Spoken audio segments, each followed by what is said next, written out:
Jamaah rahimakumullah, orang-orang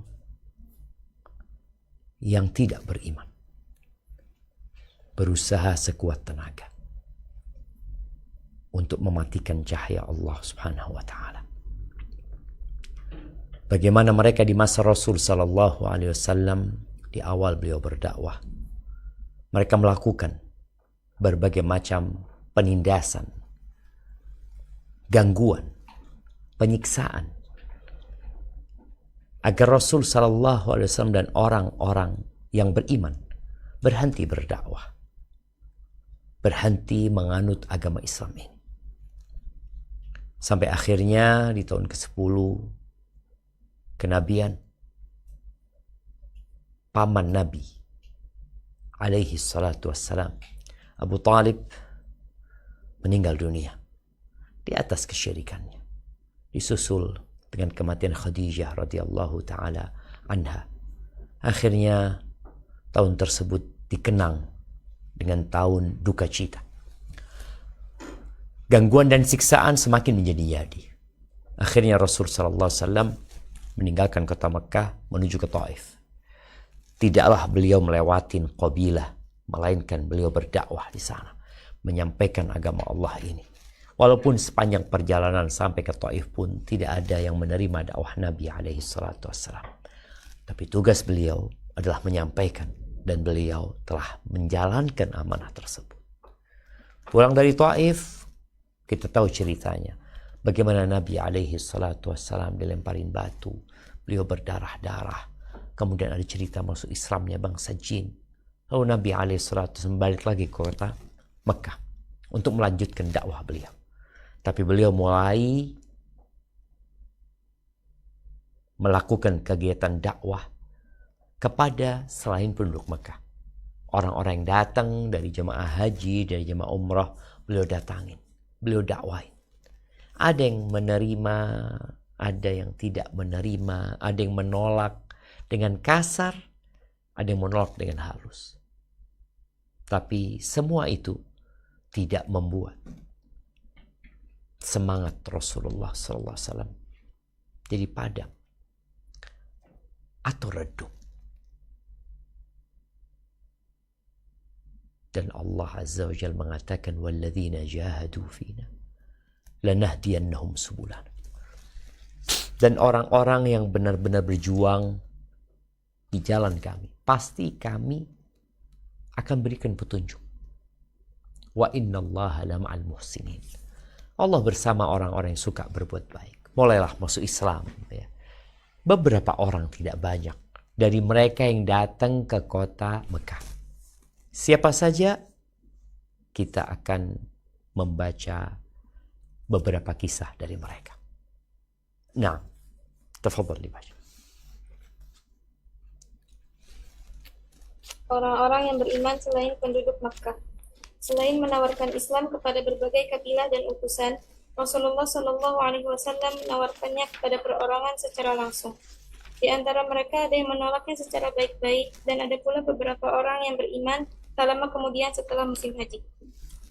Di antara mereka adalah 1. Suwaid bin Somit. Dia adalah seorang penyair yang cerdas, salah seorang penduduk Yathrib. Dia dijuluki Al-Kamil, orang yang sempurna oleh kaumnya. Julukan ini diberikan karena faktor warna kulitnya, syairnya, kehormatan, dan nasabnya. Dia datang ke Mekah untuk menunaikan ibadah haji atau umroh.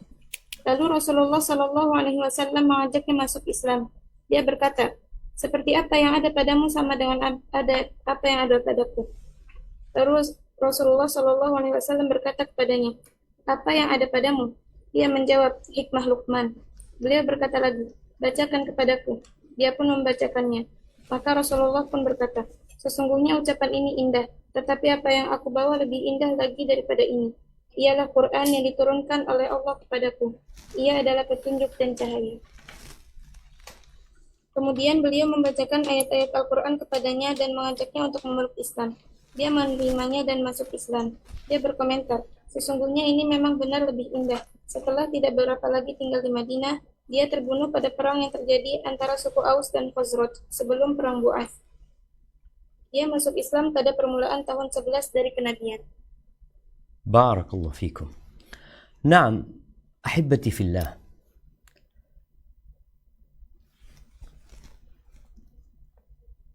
Rasul sallallahu alaihi wasallam beliau mendakwain kelompok, kabilah, jamaah. Tapi beliau juga berdakwah secara personal. Sebagaimana di awal Islam, beliau berdakwah kepada Abu Bakar, kepada orang-orang yang dekat dengan beliau, yang diharapkan orang itu akan menerima Islam. Dan ternyata dakwah personal ini tidak berhenti. Beliau tetap melakukan. Dan di antara yang beliau dakwain setelah musim haji, ya, beliau mendatangin tenda-tenda mereka yang datang secara rombongan, dan beliau mendatangi mereka secara personal. Di antara mereka adalah yang baru saja kita baca, Suwaid ibn Samit. Dia dijuluki Al-Kamil, orang yang sempurna. Karena apa? Karena faktor warna kulitnya. Ini terjemahan yang sangat parah sebenarnya. Bukan karena warna kulitnya. Jadi memang kalau kita membaca bahasa Arabnya, maka kita akan mendapati seperti ini. Yusammihi qaumuhul kamil li jildihi au jaladihi. Kalau jilid itu warna kulit. Tapi kalau jalad itu bermakna kekuatan, keteguhan, ketangkasan. Maka tolong ini dirubah ya. Karena ya kita insya Allah semua faham bahwasanya lelaki berbeda dengan wanita, di mana para wanita akan disebut dia wanita yang mungkin sempurna karena warna kulitnya yang bagus ya. Tapi kalau laki-laki tidak. Jadi ini maknanya adalah dia disebut al-kamil karena faktor keteguhannya, kekuatannya, daya tahannya. Maka dikatakan fulan syadidul jalad. Fulan adalah orang yang tahan banting. Ketika Nabi alaihi salatu wassalam mengajak dia ini masuk Islam, terjadi dialog. Di sini ada pelajaran penting buat setiap pendakwah. Ada istilah koneksi sebelum koreksi.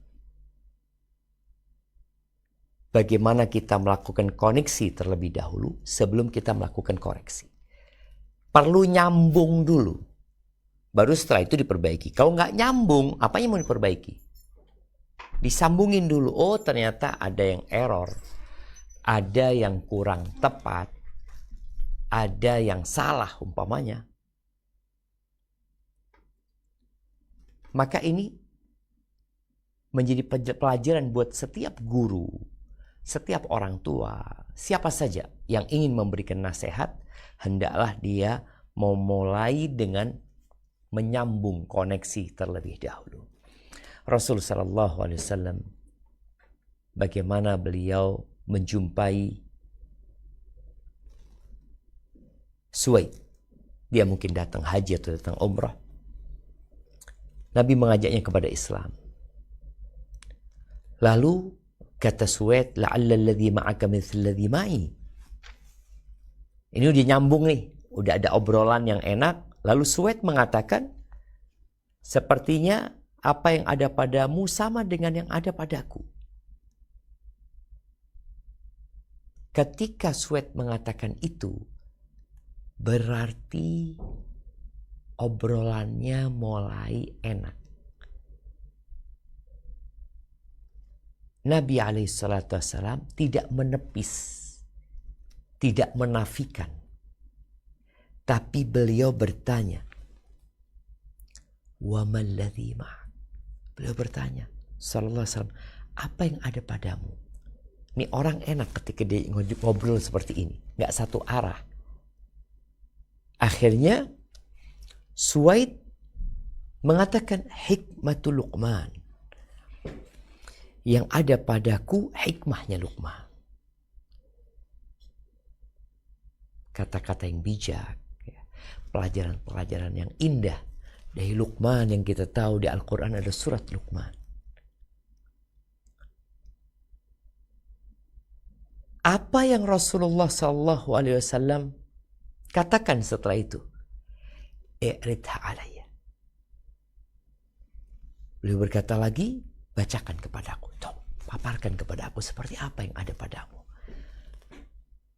Suwaid mau tidak mau senang gitu loh, ketika dia tidak dipatahkan, tidak dinafikan, tidak dibantah, tapi diajak ngobrol. Maka kemudian Suwaid mulai memaparkan kepada Nabi SAW. Apa jawab Nabi SAW? Beliau menjawab SAW, sesungguhnya ucapan ini indah. Ya, hikmah Luqman indah. Lalu beliau SAW mengatakan, walladzi ma'i afdal min hadha. Tapi yang ada padaku lebih indah dari ini. Apa itu? Maka disebutkan Qur'anun anzalahullahu ta'ala alaih. Quran yang Allah turunkan kepadaku, dia adalah petunjuk ya, dan cahaya. Di sini Suwaid penasaran. Dia sudah membacakan apa yang ada pada dirinya kepada Nabi SAW. Fair kan kalau sekarang Suwaid mendengarkan dari Nabi SAW.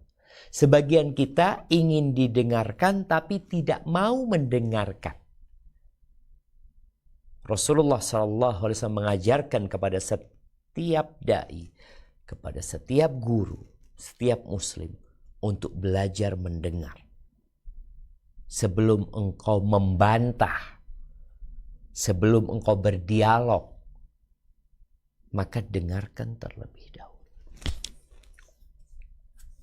Akhirnya Nabi SAW membacakan Al-Quran. Setelah itu diajak masuk Islam dan masuk Islam. Dan subhanallah dia mengatakan, inna hadza laqaulun hasan. Sesungguhnya ini memang benar, lebih indah daripada apa yang dipaparkan oleh Suwaid tadi. Dan Allah kalau ingin hidayah kepada seseorang, ya Allah, Allahumma inna nas'aluka husnul khatimah. Kita memohon kepada Allah husnul khatimah. Semoga Allah mematikan kita husnul khatimah. Dan tidak berapa lama dari peristiwa masuk Islamnya ini, disebutkan itu pada permulaan tahun 11 dari kenabian, sebelum terjadinya perang Bu'ath. Ada perang yang dahsyat yang terjadi antara kaum Aus dan Khazraj. Suwaid meninggal dunia. Barakallahu fiik. Semoga pelajaran-pelajaran itu dicatat ya, sehingga kita bisa mengamalkannya dalam kehidupan ini. Baik. Kita lanjutkan. Iyas bin Mu'adz. Dia seorang pemuda belia dari penduduk Yathrib yang datang ke Mekah bersama rombongan utusan dari Aus dengan tujuan mencari sekutu dari Quraisy bagi kaumnya untuk menghadapi Khazraj. Hal ini terjadi sebelum meletus perang Bu'ath pada permulaan tahun ke-11 Hijrah dari kenabian. Sebab para permusuhan dan perselisihan antara kedua kabilah ini sewaktu-waktu dapat mendadak. Padahal jumlah penduduk Aus lebih sedikit daripada Khazraj. Tatkala mengetahui kedatangan mereka, beliau datang menghampiri dan menawarkan Islam. Beliau berkata kepada mereka, apakah kalian mau memiliki sesuatu yang lebih baik bagi kalian daripada yang kalian bawa ke sini? Mereka menjawab, ya, apa itu? Beliau bersabda, "Aku adalah Rasulullah. Dia mengutusku kepada para hambanya, mengajak mereka untuk beribadah kepada Allah dan tidak berbuat syirik terhadapnya dengan sesuatu apapun. Dan diturunkan kepadaku Al-Quran." Kemudian beliau menyebutkan kepada mereka tentang Islam dan membacakan Al-Quran. Salah seorang di antara mereka, yaitu Iyas bin Mu'adz berkata, "Wahai kaumku, demi Allah, ini memang lebih baik dari apa yang kalian bawa." Lalu Abu al-Hasyab, Anas bin Rafi, salah seorang yang ikut dalam utusan tersebut, mengambil segampal tanah Al-Batta, sebuah tempat di Mekah, dan melemparkannya ke arah wajah Iyas sembari berkata, "Menjauhlah dari kami, sungguh kami datang bukan untuk tujuan ini." Iyas terdiam, sedangkan Rasulullah SAW berdiri. Mereka pun pulang ke Madinah dan tidak sukses mengadakan persekutuan dengan kaum Quraisy. Setelah mereka tiba di Yathrib, tak berapa lama Iyas meninggal dunia. Selama ini dia senantiasa bertahlil, bertakbir, bertahmid, dan bertasbih hingga meninggal dunia. Mereka tidak melakukan bahwa dia telah masuk Islam. Barakallahu fikum. Jamaah rahimakumullah, nih Iyas bin Mu'adz. Tadi Suwaid bin Samit dari penduduk Madinah, ini juga dari penduduk Madinah. Tapi bedanya, kalau Suwaid bin Samit, Nabi berbicara secara personal. Sedangkan bersama Iyas bin Mu'adz, beliau menyampaikan tentang Islam ini kepada kelompok, kepada rombongan yang datang dari kabilah Aus ke kota Mekah. Kedatangan mereka dalam rangka menjalin persekutuan demi menghadapi kaum Khazraj yang jumlah mereka lebih banyak. Ketika mereka sampai kota Mekah, ini bicara dakwah. Ada perbedaan antara berdakwah dan antara orang menuntut ilmu. Kalau orang berdakwah, maka sang dai hendaklah pergi mendatangi objek dakwahnya. Sedangkan para penuntut ilmu yang sudah ngerti dengan fadilah ilmu, maka hendaklah engkau pergi meninggalkan kampung halamanmu untuk mendatangi para alim ulama. Tapi kalau dakwah, ya dainya yang datang. Rasul SAW datang. Kalau menunggu mereka datang kepada Nabi SAW, mereka tidak akan pernah datang. Mereka belum tahu dengan manisnya Islam, dengan indahnya hidayah. Maka Rasul SAW mendatangi rombongan ini. Terjadi obrolan tentunya antara Nabi dengan mereka. Mereka tahu bahwasanya ini adalah Muhammad SAW, salah satu manusia yang mulia di Quraisy. Maka mereka menyampaikan kepada Nabi SAW tujuan mereka datang. Setelah mereka menyampaikan dan Nabi mendengarkan, baru Nabi menanggapi. Tetap seperti kisah Suwaid ibn Samit. Hendaklah kita melakukan koneksi sebelum koreksi. Udah nyambung nih. Mereka nyampaikan, Nabi dengar. Sallallahu alaihi wasallam. Setelah Nabi mendengar bahwa mereka datang dalam rangka mencari persekutuan, mencari bantuan dari Quraisy, maka kemudian Nabi SAW mengatakan kepada mereka, "Hal lakum fi khairin mimma ji'tum lahu." Kata Nabi SAW, apakah kalian mau memiliki sesuatu yang lebih baik bagi kalian daripada yang kalian bawa ke sini? Ini perlu diperbaiki. Bukan yang kalian bawa ke sini, yang kalian datang untuk tujuan yang mungkin bahasanya lebih baik bagi kalian daripada yang kalian inginkan. Diganti ya, yang kalian inginkan. Ini tawaran. Nabi SAW tidak serta-merta membacakan Al-Quran kepada mereka. tidak serta-merta menjelaskan Islam kepada mereka, tapi beliau sedang menjalin komunikasi, membuat koneksi itu tersambung, dan setelah tersambung baru beliau sampaikan. Bukti terjadinya koneksi adalah respon dari orang-orang Aus yang mengatakan, wa madzaka. Iya, apa itu yang lebih baik daripada yang kita datang untuknya? Maka di sini Nabi alaihissalatu wassalam mengatakan, ana Rasulullah, aku utusan Allah. Ba'athani Allahu ilal ibad. Dijelaskan, aku utusan Allah yang diutus kepada hamba-hamba Allah untuk mengajak mereka mentauhidkan Allah Azza wa Jal, tidak melakukan kesyirikan, diturunkan kepada aku Al-Quran, kemudian disebutkan tentang nilai-nilai Islam, tentang ajaran-ajaran Islam, tentang apa yang akan mereka dapatkan ketika mereka masuk Islam, lalu membacakan Al-Quran kepada mereka. Mereka menyimak nih jemaah. Tapi kita melihat ada orang yang tatkala dipaparkan sesuatu kepadanya, dari awal dia nggak mau dengerin. Dari awal orang itu di hatinya sudah nggak ingin dengan apa yang disampaikan. Tinggal nunggu orang ini berhenti ngomong, dia akan bantah. Makanya terkadang di dialog itu terjadi bantah-bantahan. Orang ini belum selesai ngomong dipotong, tapi mereka tidak. Mereka mendengarkan.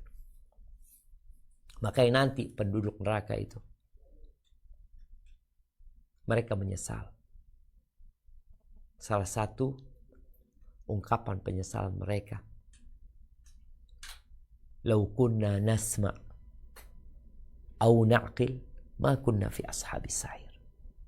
Kalau dahulu kami mau mendengar dan kami mau berpikir, tidak mungkin kami akan menjadi penghuni neraka sa'ir. Siapa yang mau jadi penghuni neraka? Nggak ada. Tapi kenapa ada orang-orang yang akhirnya jadi penghuni neraka? Karena mereka nggak mau dengar pelajaran yang disampaikan. Tidak mau mendengarkan informasi yang benar, yang valid. Mereka tidak percaya. Akhirnya mereka jadi penghuni neraka. Iyas setelah mendengar, berarti Iyas mendengar dengan seksama, memperhatikan, lalu Iyas mengatakan, "Ai qaum, hadza wallahi khairun mimma ji'tum lahu." Ini lebih baik daripada yang kalian datang untuknya. Mencari persekutuan dan bantuan dari Quraisy. Abul Haisar Anas bin Rafi', salah satu dari utusan yang datang, mengambil tanah di padang pasir di Batha situ, kemudian dilemparkan ke wajahnya Iyas. Dia katakan, "Da'na anka, nggak usah ngurus urusan ini engkau. Bukan ini tujuan kami datang." Iyas diam. Karena dia hanya satu orang. Sedangkan rombongan itu sepertinya lebih condong kepada Anas bin Rafi'. Lalu Nabi melihat kondisinya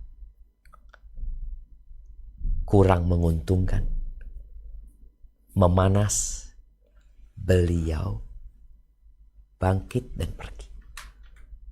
Ini juga pelajaran.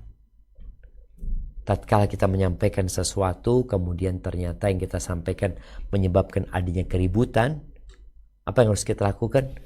Mundur pelan-pelan dan pergi. Gak perlu kita kemudian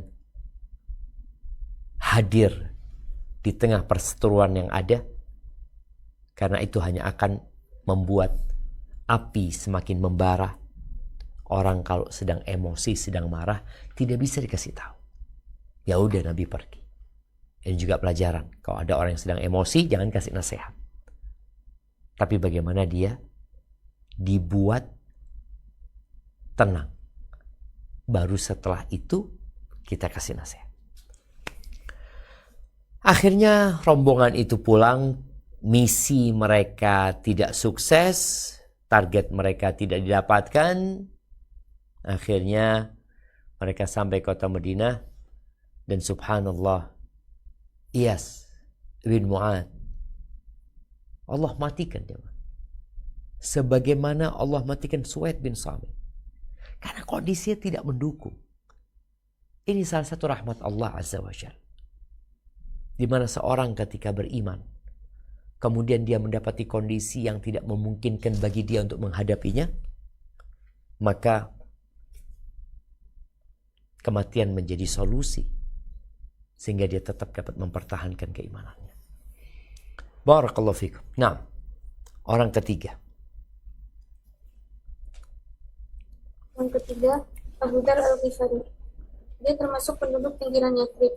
Tatkala kabar tentang diutusnya Nabi SAW telah menyebar di Yathrib yang dibawa oleh Suwaid bin Samit dan Iyas bin Mu'az, kabar ini pun akhirnya juga sampai ke telinga Abu Dzar. Dari sinilah sebab keislamannya. Imam Al-Bukhari meriwayatkan dari Ibnu Abbas yang berkata, Abu Dzar berkata, aku seorang laki-laki dari suku Ghifar. Berita tentang adanya seseorang yang muncul di Mekah mengaku sebagai Nabi telah sampai kepada kami. Lalu aku berkata kepada saudaraku,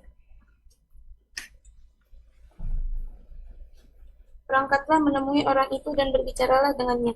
Lalu ceritakan kepadaku tentang beritanya. Dia pun berangkat lalu bertemu dengan beliau, kemudian pulang kembali. Lantas aku kembali bertanya kepadanya, apa berita yang engkau bawa? Dia berkata, demi Allah, sungguh aku telah melihat orang yang mengajak kepada kebaikan dan melarang kejahatan. Aku bertanya lagi kepadanya, berita yang engkau bawa belum memuaskanku.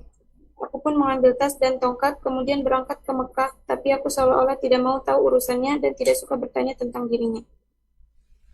Aku sedang minum air zam-zam dan berada di Masjid Al-Haram. Tiba-tiba Ali melewatiku sembari menegur, sepertinya Anda orang asing? Aku menjawab, ya, benar.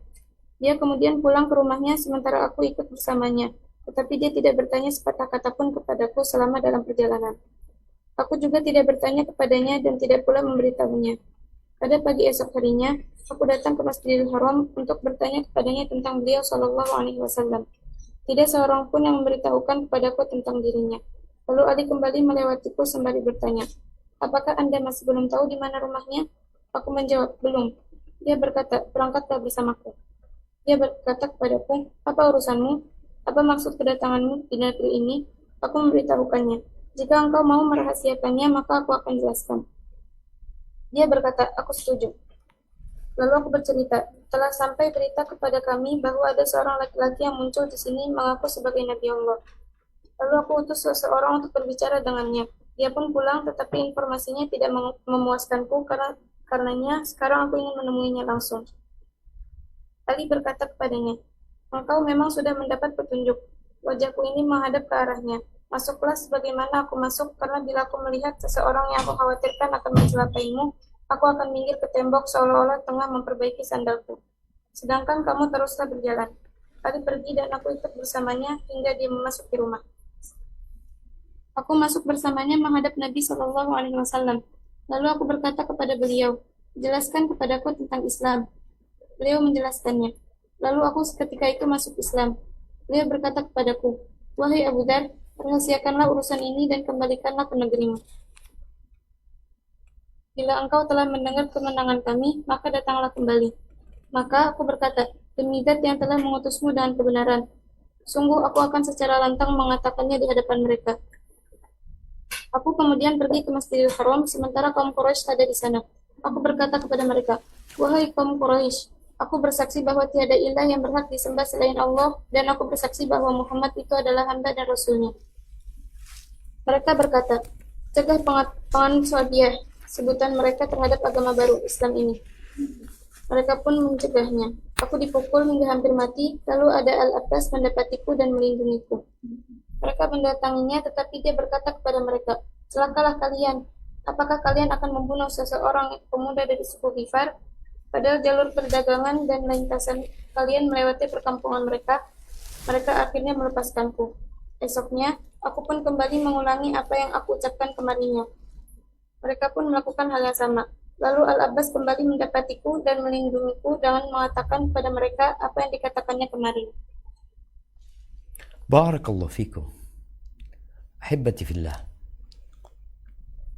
Abu Dzar Al-Ghifari yang namanya Jundub ibn Junadah radhiyallahu ta'ala an. Beliau mendengar.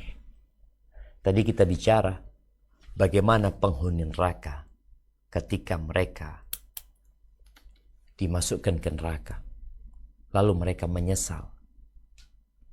Dan di antara yang mereka ucapkan adalah lau kunna nasma' au na'qil ma kunna fi ashabis sa'ir.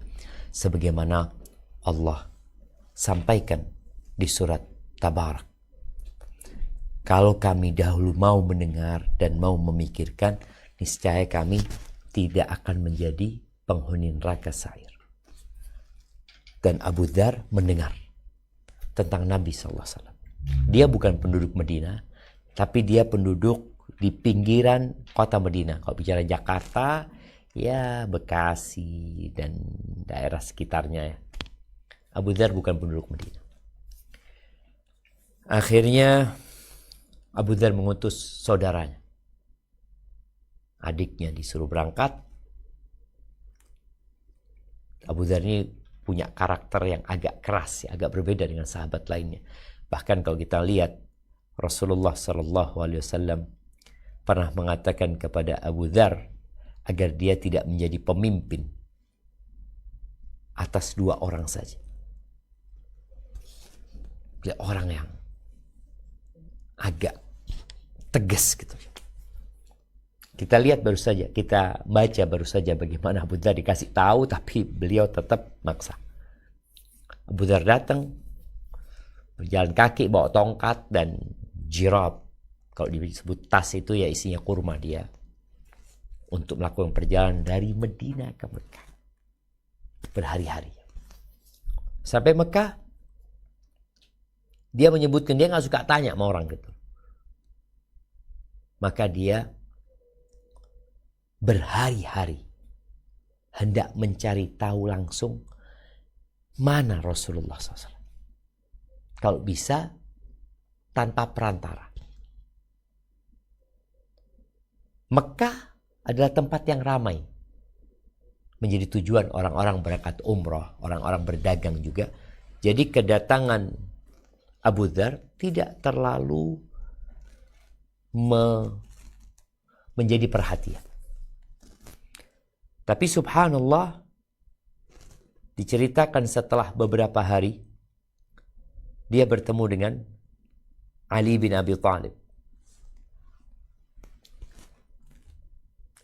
Ali melihat orang ini kayaknya bukan penduduk Mekah. Maka Ali mengatakan ka'anna ar-rajula gharib. Kayaknya orang asing nih, kata Ali. Kata Abu Dzar, "Nah, iya betul. Yuk ke rumah." Diajak ke rumahnya Ali bin Abi Thalib. Ini juga pelajaran buat kita. Ada orang-orang yang kadangkala membutuhkan tumpangan. Abu Dzar ini sebulan kira-kira cuma minum air zam-zam jamaah. Dia nggak makan apa-apa. Dan subhanallah, dia tidak kelaparan. Bahkan dia lebih berisi lagi tubuhnya setelah minum air zam-zam. Kemudian ketika dibawa oleh Ali ke rumahnya,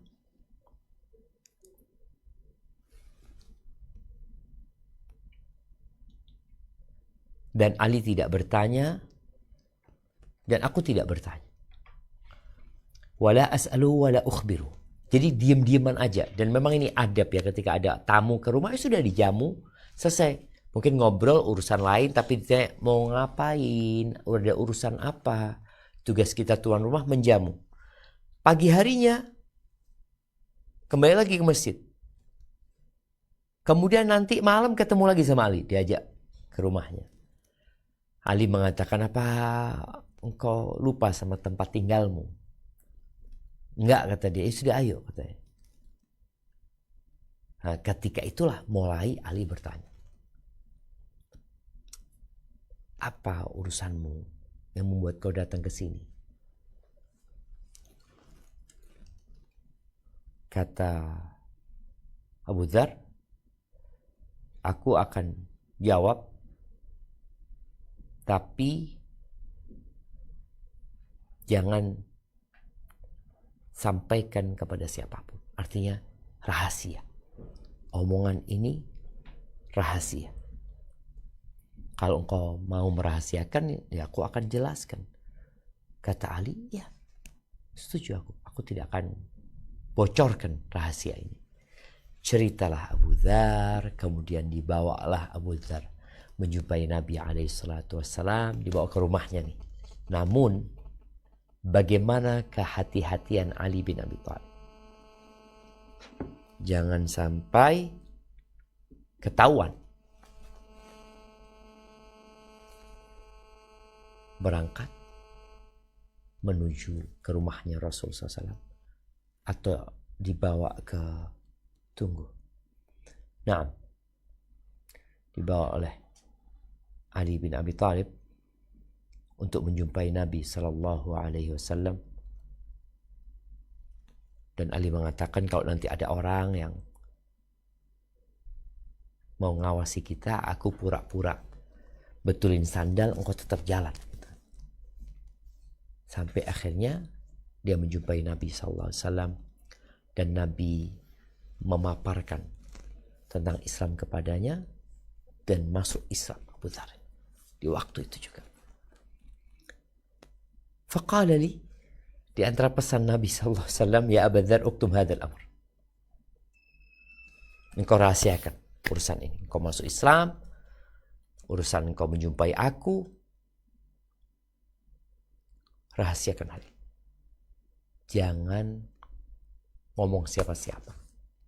Sampai kalau nanti engkau mendengar tentang kemenanganku, munculnya agama Islam ini, ya, tidak lagi seperti kondisi itu yang masih dipersekusi oleh orang-orang musyrikin, baru engkau bergabunglah bersama aku, kata Nabi SAW. Tapi apa kata Abu Dzar? Ini Abu Dzar dikasih tahu. Tapi Abu Dzar gak mau. Abu Dzar mengatakan kepada Nabi sallallahu alaihi wasallam, "Walladzi ba'atsaka bil haqq." Bersumpah Abu Dzar, demi yang mengutusmu dengan kebenaran, sungguh aku akan salantang mengatakan di hadapan mereka. Aku akan teriak mengatakan hal ini di depan orang-orang Quraisy. Awalnya datang sembunyi-sembunyi untuk memastikan. Dia tidak bertanya kepada siapapun sampai akhirnya Allah berikan petunjuk kembali kepada apa yang dibahas di awal, bahwasanya orang-orang yang bersungguh-sungguh di jalan Allah pasti Allah kasih hidayah. Allah kasih hidayah Abu Dzar bertemu dengan Ali, lalu bertemu dengan Nabi alaihi salatu wassalam, dan Nabi sudah menawarkan Islam, lalu Abu Dzar masuk Islam. Setelah itu semangatnya untuk berdakwah, semangatnya untuk menampilkan Islam ini sangat dahsyat sekali. Akhirnya Abu Dzar tadi mengatakan kepada Nabi SAW, aku akan teriak ya Nabi, kasih nasihat supaya menyembunyikan. Tapi Abu Dzar malah enggak, aku akan teriak, aku akan sampaikan kepada mereka.